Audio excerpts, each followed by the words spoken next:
जो कमजोरी है वो तो दिग्गजों में ही है, बाकी मिड कैप स्मॉल कैप तो आज ठीक ही कर रहे हैं बेचारे, इनकी तरफ से तो पूरा जोर लगा रहे हैं। लेकिन बड़ा इंटरेस्टिंग कारोबार है, एक चीज़ है मानना पड़ेगा आज बाजार में माफ़ कीजिएगा, जहाँ सेंसेक्स और निफ्टी कमज़ोर है, बैंक निफ्टी कमज़ोर होने से इनकार कर रहा है।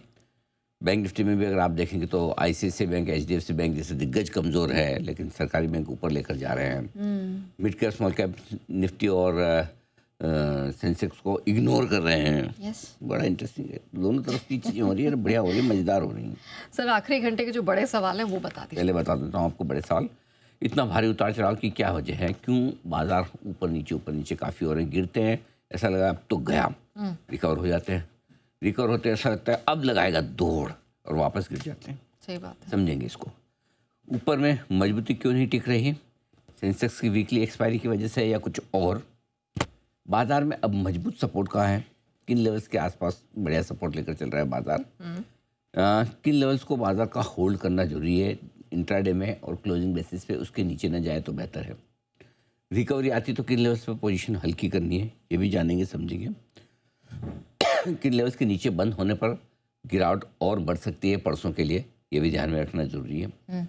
और मेटल्स में जो अनाप शनाप अफलातून शानदार ज़बरदस्त तेज़ी चल रही है उसमें अब और क्या चलेगा। ओके अच्छा सर, लेकिन ये ना मार्केट थोड़ा कंफ्यूज कर रहा है, नीचे गया तो लगा कि शायद अब जो आप कहते हैं ना गई भैंस पानी में लेकिन आ गई रिकवरी, फिर ऊपर भी नहीं टिका। भाई तो आपको आइडिया है कि ये कहावत कहाँ से क्यों बनी गई भैंस पानी में? सर पता नहीं, लेकिन मैंने अक्सर मतलब जब भी देखा है तालाब में तो भैंस एक बार घुस जाती तो बाहर निकलती नहीं। एग्जैक्टली बिल्कुल सही बात है। वो फिर क्या है, और स्पेशली जो गर्मी वाले इलाके हैं और गर्मियों के दिनों में जब एक बार वो गई ना घंटों अंदर रहती है, इसलिए वहाँ से एक कहावत बनी कि भाई एक बार भैंस गई पानी में तो निकलेगी बाहर नहीं। तो बिल्कुल वो वही हाल ऐसा है मार्केट का भी है। तो कुल मिला के ये कि नहीं टिक पाने के ऊपर में वजह काफ़ी है। सबसे पहली और बड़ी वजह तो ये कि लगातार एफआईएस की बिकवाली का नंबर आ रहा है। से अच्छी खबरें हों और बिकवाली हो तो बाजार टिकेगा नहीं, ख़राब खबरें हों और ख़रीदारी हो तो भी बाजार ऊपर आ जाएगा।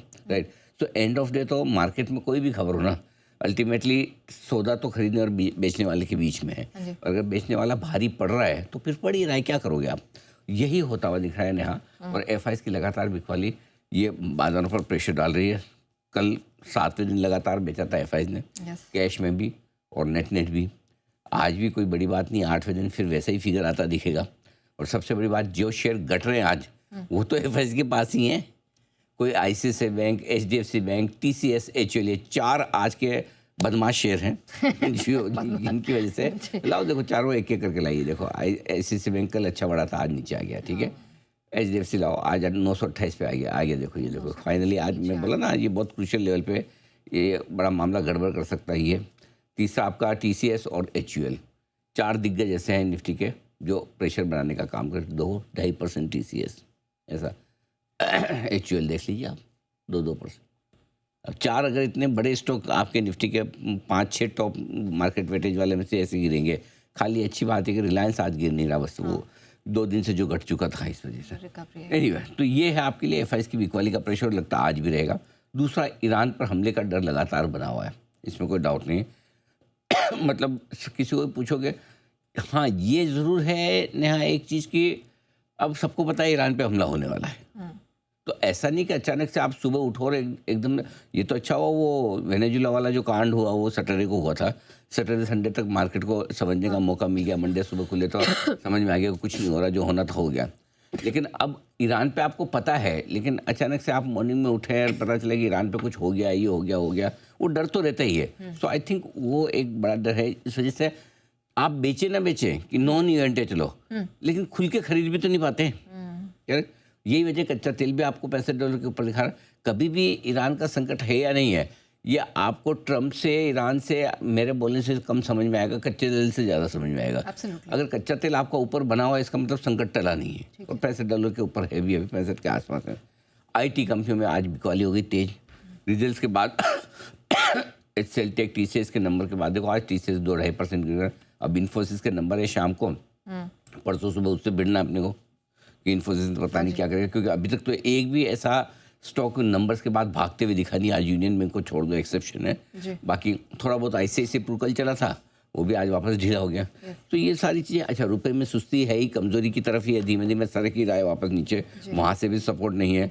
रिटेल इन्वेस्टर्स का सेंटिमेंट कमज़ोर है, भले आज आपको आधा % ऊपर दिखेंगे, 1/4% मिड कैप सेलेक्ट इंडेक्स या फिर स्मॉल कैप इंडेक्स, लेकिन किसी को भी आप पूछोगे देखोगे मन किसी का खरीदने का नहीं, वो सबके मन में ये पुराना बिके तो फिर कुछ सोचें, वो वाली बात है। तो सफ़र से अटके पड़े, तो इस ये वजह कि बार बार तेज़ी आती भी है तो ऊपर से कहीं न कहीं बिकवाली आ जाती है। अच्छा, दूसरा एक सबसे बड़ा कारण ये भी है कि आप बेच के अगर खड़े होते हैं तो आपको नीचे में मौका रोज मिल रहा है, हर बार मिल रहा है, किसी भी लेवल पे बेच दे तो मार्केट मौका दे देता है, तो फिर बेचने वाले का कॉन्फिडेंस बढ़ भी जाता है कि यार ठीक है ना, बेच दूँ, आ ही जाएगा, नीचे कहाँ जाएगा, बढ़ के कौन सा बढ़ जाएगा। तो ये सारी चीज़ें जो बाजार को बढ़ने नहीं दे रही।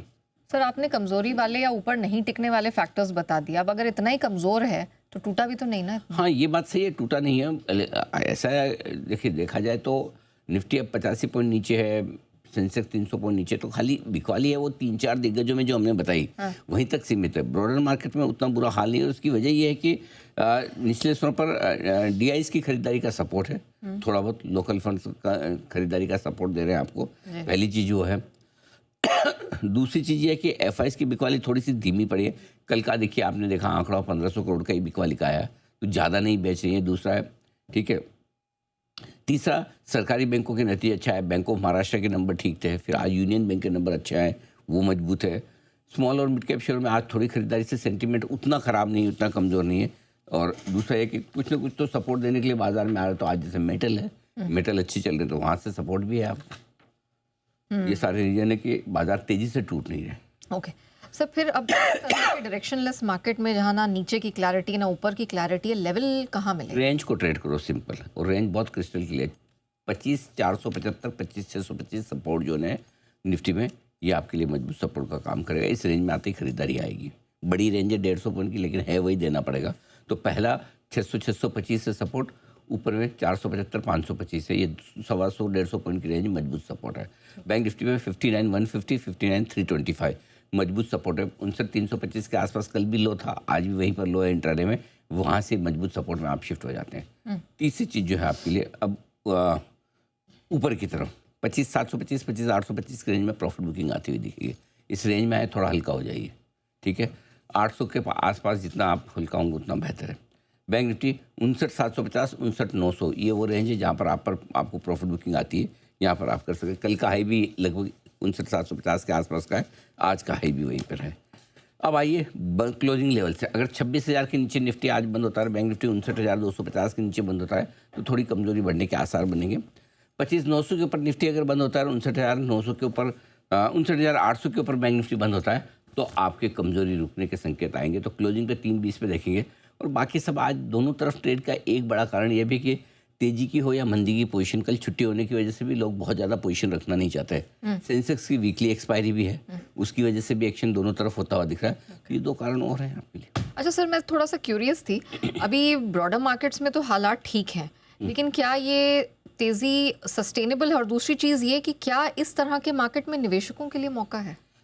हाँ, निवेशकों को मौका वहाँ मिलेगा जहाँ पर रिजल्ट्स आ रहे हैं, और रिजल्ट्स आने के बाद रिजल्ट ठीक है, लेकिन बाजार का मूड ठीक नहीं होने से आपको स्टॉक पिटता हुआ दिख रहा है। दोनों में देखो ध्यान से समझना पड़ेगा कि रिजल्ट ठीक होनी चाहिए। पहली चीज़ तो ये कंडीशन नहीं है, यहाँ रिजल्ट्स अच्छे नहीं है या रिजल्ट्स अच्छे आने की उम्मीद नहीं, वो तो खरीदना ही नहीं है। क्योंकि एक चीज़ आपने पिछले 4-5 दिनों में ये देख ली कि रिजल्ट बहुत बढ़िया चाहिए, अगर अच्छे रिजल्ट नहीं होंगे तो पिटाई हो जाएगी। सही बात है। उम्मीद के मुताबिक रिजल्ट पे भी पिटाई होगी। कभी क्या होता है कि जब बहुत ख़राब चीज़ें आप सोच के चलते हो और उम्मीद के मुताबिक रिजल्ट आ जाते हो तो स्टॉक बढ़ जाता है। जब आप अच्छा सोच के चलते हो और उम्मीद के मुताबिक रिजल्ट आता है तो पिट जाते हैं।